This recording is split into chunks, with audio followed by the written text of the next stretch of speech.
Opa, gravando. Tudo bem? Hoje é dia de corrida, dia de abertura do Mundial de Fórmula 1 no Bahrein, com um novo regulamento, com um monte de modificações e com a grande chance da gente ver equipes de pequeno e médio porte se dando bem também. Veja o caso da Haas, que conseguiu classificar o Magnussen em 7º lugar, a própria Alfa Romeo, com o Bottas agora. Mas o papo aqui, claro, sempre fala do que isso tem a ver com as organizações, do que isso tem a ver com o Study Flow, que é o trabalho que a gente desenvolve com a consultoria, a Cadu Lemos Performance e o Projeto Flow, desde 1998. E o Flow se integrando como uma ferramenta, um conhecimento para lideranças e equipes desde 2017. Então, o que eu queria fazer hoje com vocês, basicamente, é mostrar um pouco o que o flow, o estado de flow, tem a ver com a Fórmula 1 e vice-versa. Por que a Fórmula 1 se beneficia desse estado e por que situações tão dramáticas a gente claramente vê que são lidadas, enfrentadas, porque o time está num outro lugar mentalmente, está num estado efetivamente de flow.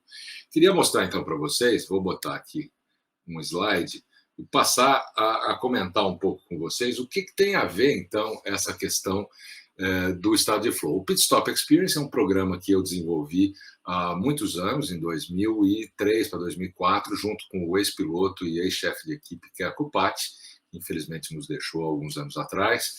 São réplicas de carros de Fórmula 1 que a gente usa para trazer o entendimento de que o momento do pit stop é um momento onde há muita necessidade de foco, concentração, e ao ter foco e concentração, e isso for bem trabalhado, evidentemente que o canal do flow se abre. E vocês vão ver como é que isso funciona. Então, vamos lá, eu quero mostrar um pouco para vocês desse tema, mas rapidamente, para você entender de onde eu estou vindo e por que eu falo sobre flow e por que eu falo sobre liderança e por que eu falo sobre equipe de alta performance. Desde 98, a nossa consultoria, criada aí para trabalhar com team building, com equipes. Hoje a gente agora não fala mais em trabalho em equipe, fala de flow em equipe, né? Mas a ideia é que a gente está sempre aprendendo. Esse é um dos nossos lemas principais, é a aprendizagem ao longo da vida, o lifelong learning, né? Aqui vocês podem ter uma ideia que, na verdade, o que eu estou mostrando é o tipo de trabalho que a gente faz. A gente trabalha com cursos, workshops, dinâmicas muito diferentes, sem ser aquelas dinâmicas clássicas de equipes. Trabalhamos para muitas empresas em convenções, em reuniões estratégicas, reuniões de conselho. Tem as palestras e os keynotes, que são montados para, de uma forma rápida, curta, incisiva, passar as mensagens necessárias para as lideranças conscientes, para as equipes. E, por fim, a gente faz muitos off-sites, retiros e reuniões estratégicas para deliberação de planejamento e tomadas de decisão organizacionais, o nível de comportamento e relacionamento entre a liderança e o time, muitos C-levels, muita mentoria nesse tipo de trabalho. Muito bem. Como vocês que acompanham já a gente aqui sabem, a gente tem uma parceria bastante estreita com a TEA, que é um hub de aprendizagem e educação organizacional. A gente trabalha bastante junto com eles. E nos programas, a gente tem o privilégio de ter um dos programas mais bem-sucedidos desenvolvidos pelo professor Mihai Csikszentmihalyi, o pai do Flow, que faleceu em outubro agora, de 2021, mas deixou um legado gigante que a gente tem tentado sustentar e honrar aí toda a história dele. Continuamos trabalhando com a equipe dele em Budapeste, na Hungria, e também na Califórnia, que é o Fligby, Flow is Good Business. A gente tem uma parceria bastante interessante também aqui no Brasil com a BrainTech, que é do Dr. Leonardo Mascaro, uma clínica pioneira em neurofeedback, retreinamento cerebral. E, por fim, a Flutuar e a iFly. A Flutuar é o centro de flutuação em tanques de isolamento sensorial, que é uma técnica fabulosa, não só para recuperação física, mas também para desenvolvimento mental, indução de estados meditativos e flow. E a iFly, que é o túnel de vento indoor, onde você faz o paraquedismo indoor, que também é um tremendo indutor de flow. E fora isso, a gente está ligado a grandes organizações e comunidades fora do Brasil também, a começar do Leadership and Flow Global Research Network, que é ligado ao professor Mihai Csikszentmihalyi e a outros acadêmicos na Europa e nos Estados Unidos. Também o Flow Center, na Holanda e Austrália, a European Flow Research Network, o BioCybernaut Institute e o Flow Genome Project e o Flow Research Collective, do Jamie Will e do Steven Kotler. Mas vamos lá, em frente, né? Vamos pensar, então, o que é o Flow, para a gente falar do que ele tem a ver com a Fórmula 1. Então, imagina você poder aumentar o seu desempenho, a sua produtividade em mais de 500%. Isso foi medido pela McKinsey, a consultoria, num estudo que levou 10 anos. Começou em 2004 e foi publicado em 2014, onde eles indicaram que o executivo em Flow ele aumenta 5 vezes a sua performance, o seu desempenho. Também houve vários estudos da Universidade de Sydney, na Austrália, do DARPA, nos Estados Unidos, do aumento de aceleração de aprendizagem e um aumento de soluções criativas para problemas complexos. Tudo isso foi medido e o Flow permite isso.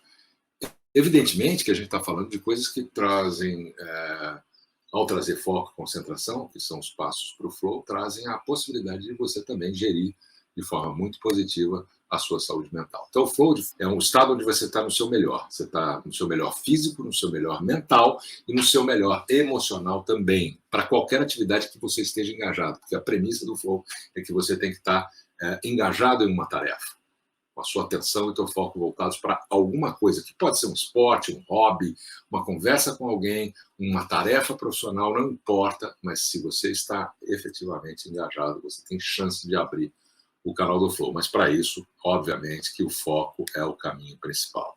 E esse é o grande desafio, porque a gente vive uma época onde foco é objeto de luxo, né? É artigo de luxo, porque ninguém consegue mais sustentar uma leitura longa, né? Ninguém consegue mais ver um filme de 3 horas. Nós estamos mudando nessa tolerância ao tempo e sustentação da atenção. Então é o grande desafio. Esse mundo é um mundo de distrações, né? Eu sempre falo disso aqui, né? Que é a arma de distração em massa, o weapon of mass distraction, né? Mas ele não é o único culpado. A gente também tem as nossas distrações internas, quando a gente fica se deslocando, pensando só no passado que já foi, ou tentando antecipar um futuro que não veio aí, né? E pouco tempo do meu dia eu estou aqui agora, nesse momento, que é o único momento onde a vida acontece de verdade e eu posso, em vez de reagir, escolher uma atitude. Então a nossa atenção está fragmentada e isso é um problema para o Flow. O problema é que esse cara aí, o Richard Branson, consegue um monte de coisas ao longo do dia dele em 2 horas de Flow. 2 horas de Flow, ele diz que ele já adianta o dia dele em muito tempo. Então vocês veem que, de fato, tem muita gente usando esses estados ampliados de consciência. E, especificamente, aqui eu trouxe o Richard Branson. Essa presença no aqui agora é que faz aumentar a sua performance física e mental de forma dramática. E isso tem muito a ver com um esporte, o que é a Fórmula 1, que hoje é mais que um esporte, né? É uma competição, tem inovação, tem muita pesquisa. Antigamente, a Fórmula 1 se inspirava na aeronáutica, na NASA, nos foguetes, para testar suas aerodinâmicas. Hoje é o contrário. A NASA vai lá olhar o que a Fórmula 1 está testando. Várias indústrias estão de olho no que acontece nesse grande laboratório que é a Fórmula 1. E, além de tudo, com todo o entretenimento que ela traz agora, que foi comprada por uma empresa de mídia e entretenimento americana, que é a Liberty, já há 3 ou 4 anos atrás, e tem tentado mudar a Fórmula 1 para ser algo também de entretenimento. Está na Netflix, com 4 temporadas de uma série chamada Drive to Survive, dirigida para viver, que mostra os bastidores, as relações entre os pilotos, chefes de equipe, mecânicos, patrocinadores, tudo acontece ali que a gente não enxerga do lado de cá, quando apenas vê uma corrida na televisão. Isso tem muito a ver com o mundo organizacional. Se você assistir essa série até no Netflix, você vai perceber isso claramente. É um negócio, é um business. O Frank Williams, que morreu ano passado, que criou uma das equipes mais bem-sucedidas da Fórmula 1, e ele dizia sempre que o esporte Fórmula 1 é no domingo, o resto do tempo aquilo é business, é negócio. Ele teve, inclusive, uma abertura de capital na Bolsa, uns 4, 5 anos atrás também, e ele sempre trabalhou com essa visão de comunicação, cultura organizacional, mudança, confiança, estabelecer confiança. Ele sempre esteve muito próximo dos pilotos, do sócio Patrick Head, da relação que eles tinham com a equipe inteira, né? A disciplina, reconhecer a boa performance, lidar com o conflito, gerenciar isso. Foi um drama muito grande com a morte do Ayrton Williams. E aquilo começou a mudar muita coisa lá. Hoje é uma empresa também que foi adquirida por um fundo de investimentos norte-americano. Mas o que eu quero falar aqui é que tem muito a ver com negócio, com business, com empresas, com culturas organizacionais, com equipes de alta performance, com lideranças conscientes, o que a Fórmula 1 ensina e que nós, no mundo organizacional, podemos aprender.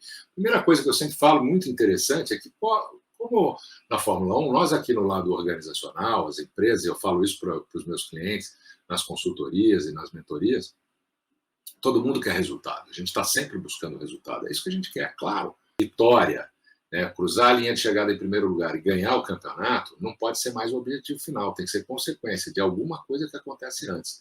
Vou falar disso daqui a pouco, tá? Mas vamos pegar esse conceito de vantagem competitiva, que você, se trabalha numa empresa ou é empreendedor, você sabe muito bem que quer dizer aquilo que nos diferencia no mercado, nos diferencia da concorrência. Na Fórmula 1 não tem esse papo, não. Lá é um negócio que eles chamam de vantagem relativa. Você só é tão bom quanto a sua corrida anterior, a sua corrida passada, a última corrida. A partir da próxima é tudo zerado de novo.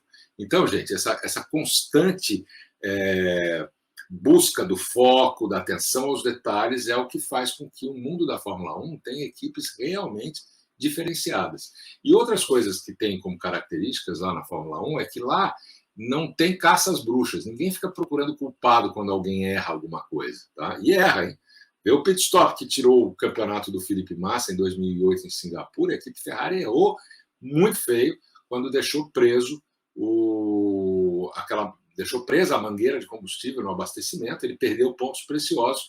E aqui no Brasil, na última corrida do ano, ele perdeu o campeonato por 1 ponto para o Lewis Hamilton, naquilo que viria a ser o primeiro título dos 7 que o Hamilton tem até agora. Então a equipe não vai buscar o culpado, ela vai aprender com o erro, ela vai errar em coisas novas. E a comunicação dentro de uma equipe de Fórmula 1, ela é sempre muito transparente, muito fluida, sem agenda oculta, sem segundas intenções. Todo mundo sabe o que está acontecendo na hora que está acontecendo, é transparente. E quando você não tem essa necessidade de buscar um culpado, você não constrói aquilo que eu vejo em muitas empresas por aí, que ainda estão na armadilha do comando e controle, dessa cultura organizacional do líder super-herói que faz tudo e cobra e exige, etc. Isso mudou, isso tem que ser conscientizado à medida do possível, não vai ser para todo mundo, não vai ser ao mesmo tempo, mas algumas empresas já estão entendendo que essa cultura da culpa não leva a lugar nenhum. Então, você pega o culpado, demite o culpado, joga tudo aquilo para debaixo do tapete e traz outro cara para fazer alguma coisa. Na Fórmula 1, um aprendizado para nós, nas organizações, fundamental é que eles já entenderam que quando existe um problema, um erro, raramente é do indivíduo. E a maior parte das vezes é do processo ou do sistema que está envolvido naquela atuação. Quantas vezes você muda uma pessoa de lugar e essa pessoa floresce e rende muito mais? Então, a gente tem que pensar nisso também como algo que a Fórmula 1 nos ensina, né? Porque se a gente continua jogando erro para debaixo do tapete, a gente não aprende nada. E aí vira uma coisa que eu brinco nas minhas palestras, eu mostro esse slide e eu falo, olha, pessoal, aqui vocês já ouviram falar em CYA ou TDR? Então, vamos lá, em inglês primeiro, cover your ass, né? Ou tirar da reta. O TDR é tirar da reta. É aqueles e-mails intermináveis para todo mundo copiando para você não se expor e não tem aquela cultura transparente, né? E ali é cada um por si. A gente precisa ver isso mudar. Na Fórmula 1 eles já entenderam isso, já fazem isso. Existe um claro alinhamento de objetivos, de expectativas entre todo mundo, todas as tribos, patrocinadores, equipe de desenvolvimento, pessoal do túnel de vento, pessoal do motor, do combustível, dos pneus, a Pirelli, que é parceira da Fórmula 1. Está todo mundo junto nessa história. Né? Várias tribos com um objetivo só. Então, o que a gente nota na Fórmula 1 é que eles constroem esse circo inteiro em processos informais, nas redes, nas relações que se constroem a partir daí. Eu vou falar mais sobre isso em outro vídeo, não agora, mas tem uma coisa muito interessante a ser explorada com o que aconteceu no final da temporada passada, quando houve aquela dúvida sobre a execução das regras da FIA e sobre a saída do carro de segurança e que deu ao Max Verstappen o título merecido, mas que há dúvidas ainda com relação ao título do Hamilton. Então, aqui só lembrando que eu já falei do Frank Williams, que o esporte é no domingo, o resto do tempo é negócio, ele não assina um cheque, não assinava, né? Não soltava a grana se não tivesse ligado, assim, totalmente ligado ao desenvolvimento do carro. E outra coisa interessante que a gente vê na Fórmula 1 é uma exaltação à prática. A prática tentando levar à perfeição. Então, treinar, não só o piloto treinar com o carro na pista, ou treinar pessoalmente, fisicamente, para se manter saudável, né? Mas também o pit stop. O pit stop é uma tremenda metáfora poderosa com o mundo da organização, que é lá na hora do pit stop é que se cristaliza o coletivo, o grupo trabalhando junto. Pode dar certo? Pode não dar certo, eu vou falar disso daqui a pouco. Mas eles treinam todo dia na semana da corrida, de 60 a 120 vezes por dia. E nas férias de inverno, quando mudam as temporadas, eles também se reúnem, voltam das férias de Natal e vão fazer aquilo que eles mais sabem fazer melhor, que é um pit stop impecável. A gente vê erros, mas a gente vê muitos acertos, eu vou mostrar isso daqui a pouquinho. Vamos ver o que a Mercedes faz quando ela trabalha pit stop. Você vê que eles foram um passo além. Hamilton's pitted, using this opportunity, and Rosberg to Verstappen too. Yeah, it's a nice opportunity because the Inters are faster on this circuit, on this day, and they didn't even need to stack, so Rosberg hasn't lost any time. So box, box, box, box, box, box, box, box. When they feel the need to take that risk of a double stack. Well, they are double stacking because Bottas is coming into the pits as well, and he's waiting, and they have got this absolutely spot on. Valtteri Bottas didn't have to slow down any more than he was required to with the 80 kilometers an hour speed limit. That was proper perfection. Just when one went out, the other one's ready to come back in again. It's like a production line. And the choreography of that is sensational. Incrível, né? E isso tem muito a ver com as organizações, porque nós estamos falando de coletivo, de foco, de objetivo, de risco, tudo que a gente vive e que a gente, como líder, precisa pensar no nosso papel. E essas metáforas com a Fórmula 1 elas são muito transparentes, muito ricas, né? Então, o professor Mihai Csikszentmihalyi tinha uma frase, aliás, ele tem um livro ligado ao Flow e às organizações, que chama Fligby, que é o mesmo nome do jogo que a gente trabalha com ele aqui no Brasil, que é Flow is Good Business. E ele dizia que quanto maior o flow na organização, ou seja, quanto mais gente estiver ativando esse estado, melhor o desempenho dessa organização. E aí você tem algumas ideias, você que está como membro de uma equipe, você que é líder de uma equipe, você que é um empreendedor, você quer entender como trazer o teu time para o flow, e vale para o esporte, vale para qualquer coisa, tá? Estabelecer metas claras, aquelas metas que as pessoas possam se identificar efetivamente, que sejam factíveis, não pode ser aquela coisa irreal, né? Tem que estruturar as atividades para que o nível de desafio ele esteja calibrado com o nível de capacidade que aquele time tem de enfrentar aquele desafio. Então, se o desafio é muito alto, ele vai entrar em um processo de ansiedade, medo, dúvida. Se o desafio é muito baixo, ele vai ficar entediado. Eu vou explicar isso agora no quadro que o professor Csikszentmihalyi desenvolveu. Então, o feedback contínuo não é aquele feedback de avaliação de desempenho, tá, pessoal? É feedback, é monitoramento. Na falta de uma palavra melhor, vai feedback, que é aquela coisa de retroalimentar. Está dando certo? Imagina que você está tirando fotografia. Fotografou, você olha a foto. Saiu boa, ótimo, segue em frente. Não saiu boa, refaz. É mais ou menos o mesmo entendimento, tá? E procurar ter ambientes e atitudes que eliminem os inimigos do flow, que são as interrupções, o WhatsApp, aquele monte de reunião não agendada, reunião desnecessária, coisas desse tipo que você sabe muito bem se você trabalha numa empresa. Então, essa relação desafio-habilidade, ela tem a ver com aquilo que eu expliquei. Se for muito fácil, você perde o foco, fica entediado. Se for muito difícil, medo e ansiedade aparecem. Nesse quadro, o professor Csikszentmihalyi brilhantemente define isso. Então, quanto mais alto o desafio, maior é a habilidade que eu preciso desenvolver para ter a chance de abrir aqui, nesse aspecto aqui, ó, nessa ponta aqui, o canal do estado de flow. Se eu tenho muita dificuldade, eu vou ficar nessa zona aqui, ansiedade, preocupação. Se eu tenho muita habilidade e pouco desafio, eu vou ficar na apatia, no tédio. Eu tenho que construir isso de forma orgânica. Então, se o desafio for muito alto, tenta fatiar, calibra, diminui ou aumenta a capacidade do seu time de enfrentar o desafio. Parece simples, e mas é pouco usado nas organizações. Isso vale para a escola, para a educação, para um monte de coisa. Mas eu ia falar que nas organizações a gente pode se inspirar também no flow coletivo, e a Fórmula 1 já faz isso, né, como eu mostrei para vocês.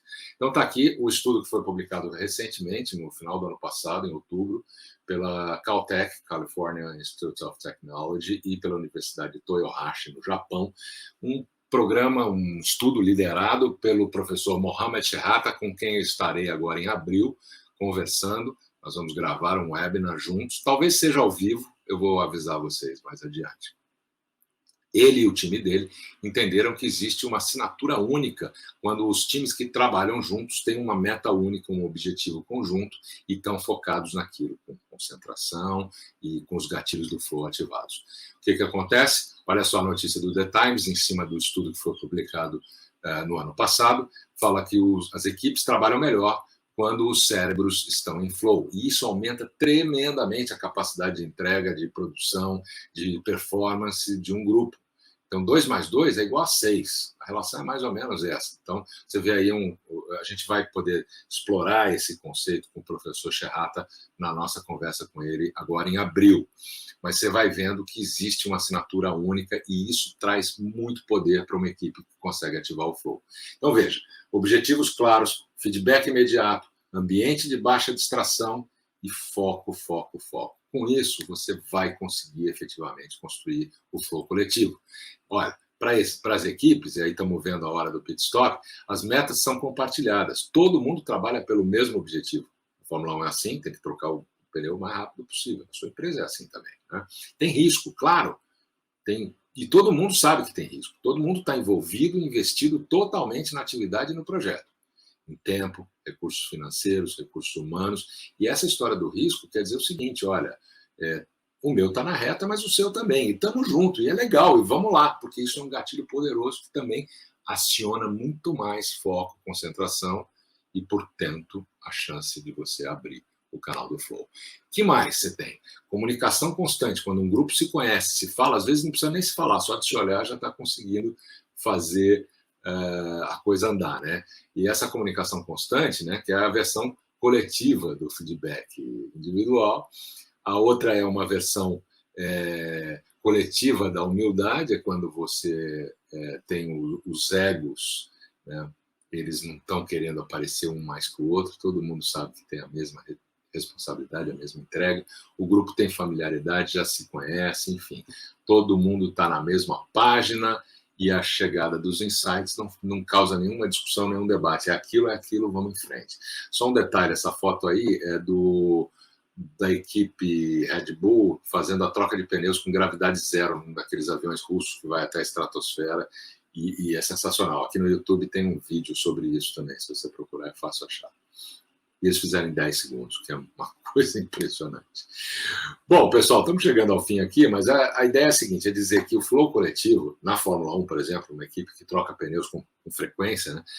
Por que essa integração desses indivíduos pode ter um efeito diferente numa equipe do que poderia ter na outra? Exatamente por esse aspecto do entendimento de que eu posso estar junto, eu posso ter uma assinatura única, que nós temos um objetivo comum e a nossa agenda é a mesma, não tem competição interna. O nosso conjunto está na reta e isso é legal. E o pit stop, ele mostra isso muito ricamente, né? Não é à toa que todo mundo agora está de olho, porque o pit stop você pode ganhar ou perder uma corrida, ou ganhar ou perder um campeonato, como eu comentei, que foi o caso do Felipe Massa, né, em 2008. Então, o pit stop virou uma coisa muito glamourosa, todo mundo quer ver, quer acompanhar, é estratégico, então o piloto não ganha mais a corrida sozinho, é a equipe inteira, o que tem muito a ver com o fato da gente estar falando sobre o flow coletivo, sobre organizações. É uma crise gerenciada, eu sei que vai entrar daqui a 3 voltas, daqui a 2 voltas, daqui a 1 volta, ou pode entrar sem eu ter chamado por causa de alguma emergência, como no vídeo que vocês viram da Mercedes lá atrás. E claro que os problemas acontecem. Nem tudo dá certo ao mesmo tempo. Então, a gente sabe que isso pode ser uma dor de cabeça. Olha, o Bottas na Williams saiu com 2 pneus de compostos diferentes. Isso aí desequilibra o carro inteiro. Como é que a equipe solta o carro assim? Faltou foco, faltou concentração, faltou flow. Aí você vê uma situação como essa. Vamos ver aqui. Isso foi em Mônaco e eu volto já para comentar. They haven't got the tyres ready. The tyres aren't ready.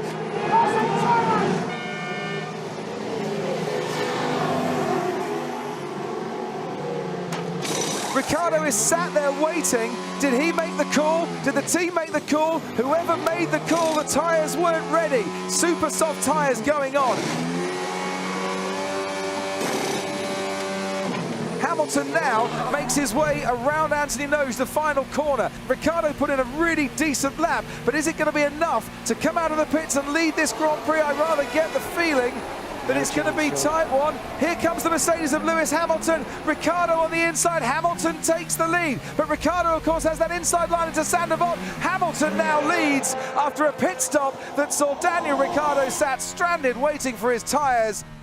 Impressionante, né? Então a gente sabe que, como eu falei, não tem cultura da culpa, ninguém foi mandado embora, não cortaram o bônus de ninguém, mas eles tiveram que se recolher, retreinar, repensar o que deu errado, mexer aqui, mexer ali, e muitos treinos depois, alguns anos depois, aconteceu isso.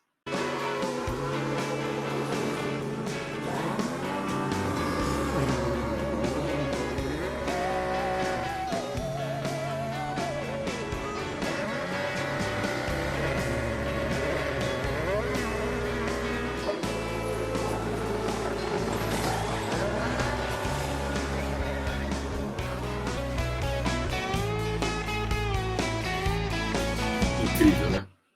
É impressionante. De fato, você vê, mexe nos brilhos. Esse recorde está valendo até hoje e provavelmente não vai ser batido tão cedo, porque com o novo regulamento, os pneus são maiores, mais pesados, tem uma trava também para que não aconteçam acidentes na hora de soltar a porca que prende o pneu. Então, algumas novidades no pit stop aconteceram. A gente deve ficar na faixa de 2 segundos, 2 e pouquinho, não deve cair de 2 tão fácil, vai demorar um pouco, mas veja só que história interessante, né?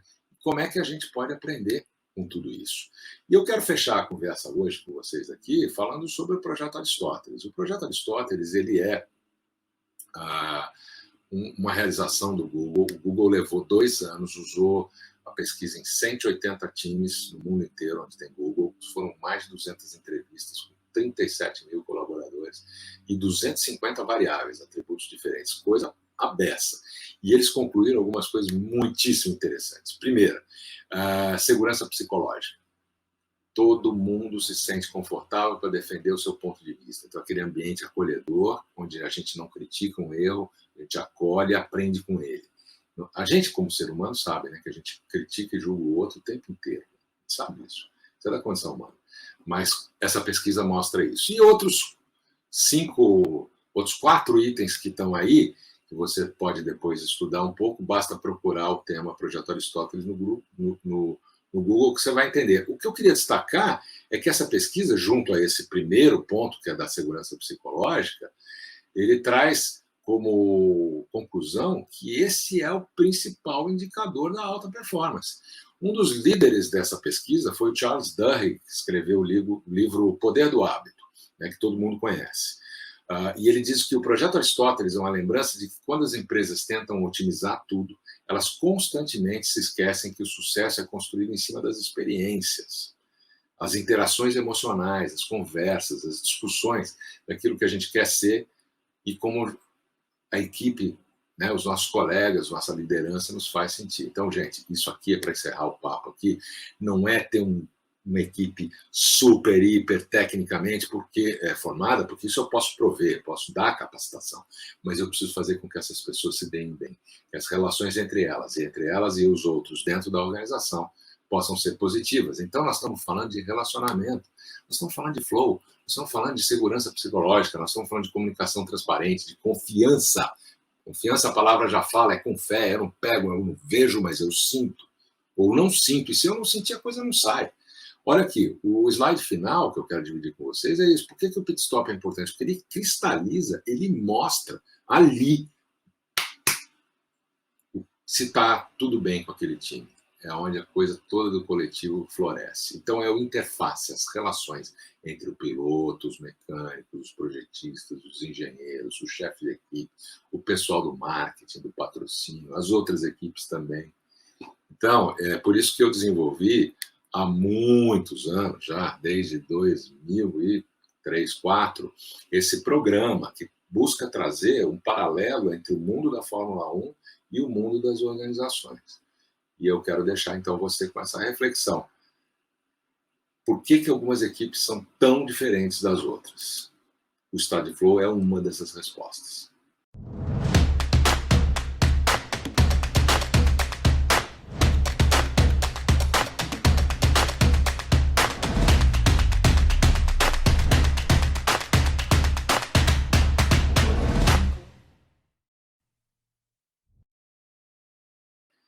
Que o Flow esteja com você. A gente se vê em breve.